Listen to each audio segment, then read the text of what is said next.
The Sports Source is brought to you by Fast Frame with Heather Whiteside art now available.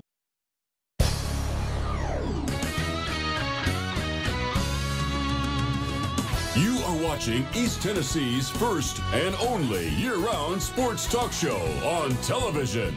This is The Sports Source with your host, John Pennington. Good early Monday morning to you. It's good to have you with us. First time we've ever done a show starting after midnight, but we're still going to keep it. We're not going to go too blue tonight. It'll be our big Music City Bowl preview. We're going to be talking a lot about Tennessee, Nebraska tonight, a few other SEC Bowls and that kind of stuff. But for the most part, it's the Tennessee-Nebraska Music City Bowl preview right here on the Sports Source. We've got a good group of people to do it. Let's dive right in. First segment of our program brought to you by the folks at Tennova Healthcare. And they hope you have a healthy 2017 on the horizon. But if you don't, if you have an accident, if you have an illness, turn to the team my family and I have turned to repeatedly. That is Tennova Healthcare. I can't say enough good things about the people of Tennova. Learn more at Tennova.com. Now let me tell you about these good people who are joining us. Bob Hodge, Mike Strange, Mike Griffith, Chuck Cavaleris. You know them one and all.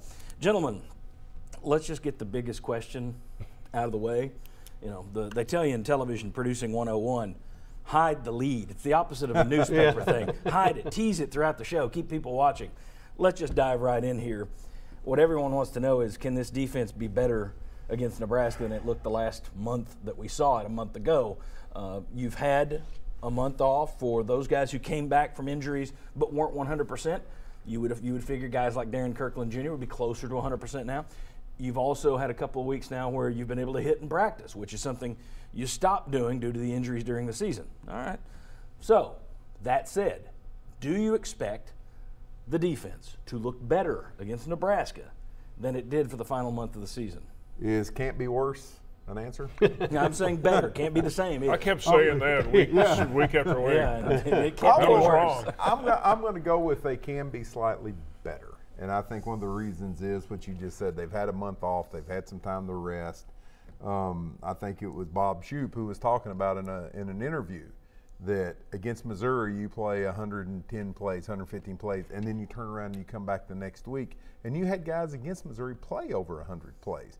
So they were probably tired. You're not going to have that as an excuse. You are going to be a little bit healthier. I think they can play better, but if somebody said, go down to Chuck and place a bet on it, I wouldn't do it. But Chuck would. Mike, your thoughts? Yeah, I think they'll be a little better. Bob Shoop's not an idiot. He didn't forget how to coach this year, and for the reasons Bob said, some guys are going to be healthier. So I expect them to be more than a little bit better, but they still kind of are what they are. Jalen Reeves-Maben is not coming back, and that would make a big difference. That was the biggest loss that you had all year, which you can go back to. But to me, the biggest, I said it before the season, the one guy you can't afford to lose in that defense is your tackle machine, and that's Jalen Reeves-Maben. He's also your leader, and I think that was the one that was most costly.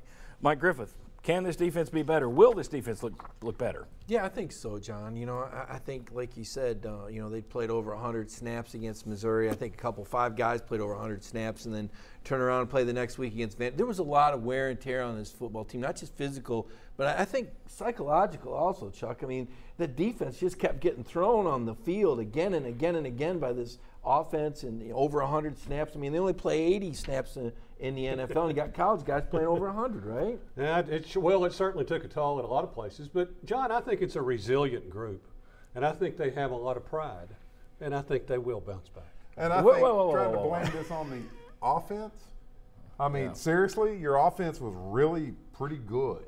I don't think your offense had a whole heck of a lot to do with this. They were kind of stinky. Aside from the 100 plays, though.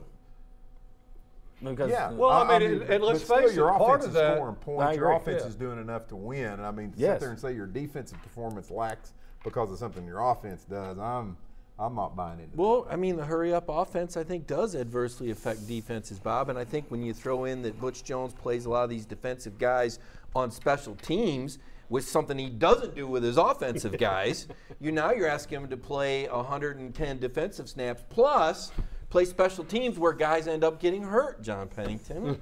Which I had, if you go back to the Appy State game, folks, take Jalen Reeves-Maben off of special teams. Don't get him hurt on punt coverage, which, of course, is how you got him hurt.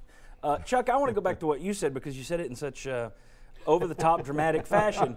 Was there a joke there? No, I believe the key word in that, I think there is a lot of pride on that side of Tennessee's team. I really do, and I think they've had some guys hurt. I think especially a linebacker. When you can, if you lose Reeves-Maben, who do you have that can step up and call the signals? Well, you lose Kirkland. Then who do you have that can step in? You lose Sapp. I mean, it was just one after another. So I think if you give them some time to recruit, and was Nebraska more like Vanderbilt? I mean, to me it is. Nebraska's offense, it doesn't really strike fear.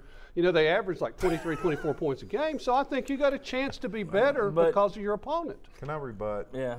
Yeah, you have a chance to be better because their offense is like Vanderbilt's, which you let Vanderbilt score the 45 most points in an SEC game since 1971. That doesn't exactly overwhelm me with Well, confidence. I mean, it's an offense that averages 23 points a game. If you're not better, then you do have a lot of problems. Okay, now see, that's, to me, I think they'll be better. And if they're not, it is a real issue for me with Bob Shoop. Because if we put a lot of this on injuries, which is legitimate. That's a reason. If you watch any NFL game, it's all they talk about. Well, this guy's out, that guy's out. If it doesn't matter, plug somebody else in. They wouldn't talk about it constantly. It's not an excuse. It's a reality. The question is, how big of a reality? How much of the blame pie do you put on injuries? And if they come out with a month off and they come back out there against Nebraska and look the same, okay, but John, then injuries on my list drops. Tackles. I mean, you're not getting any of these D tackles back. Right. You're still going to have Batuli playing his second start there and only 2 scholarship guys. But you've got more guys back. You do have and more. The fact that Florida kept losing guys throughout the year and they went down to LSU, that changed my view a little bit. Sorry, Florida got around it. At LSU, they got around it. LSU isn't the greatest offense in the world. Neither's Vanderbilt. Neither's the Vanderbilt. My concern, though, with resilient, I said earlier after the Texas A&M game, I said, man, these guys are resilient. They never quit. Well, then the back half of the year, you had a chance to put the SEC East away. You blew it at South Carolina. You get a make good. You blow it against Vanderbilt. I don't trust they may want it and they may. Yeah, I don't think there's a magic wand. Stuff, I mean, and you gave up an average of 661 yards a game in your last 3 SEC games. I mean, are they going to do better setting the edge on defense and quit giving up those like uncontested runs like Vanderbilt had around left end? You know, their last 2 touchdowns. And not only is there no magic wand, there's no magic show. There wasn't a just as Butch will regret the Champions of Life, Bob Shoop will always regret saying they haven't seen the magic show. Here's one interesting thing. Nebraska, they run the ball, and before the injuries happened at Tennessee, you mentioned this, Appy State, Virginia Tech, Georgia all ran for 180 yards on Tennessee. So it's going to be interesting. I don't think it's going to be light switch getting flipped here, but I do think they should play better. And if they don't, I'm going to be talking about it next week right here on the Sports Source, as I'm sure everyone in town will be. Who is Nebraska? We'll ask that question. When we come back, actually some numbers. We're going to try and compare Tennessee to Nebraska, give you a bird's eye view of their program and what to expect, who they've played, how good they've looked against winning teams. Not very good. Come on back. We'll tell you who's got the tougher schedule, who played the tougher schedule. Maybe it'll change your mind about this bowl game. Come on back.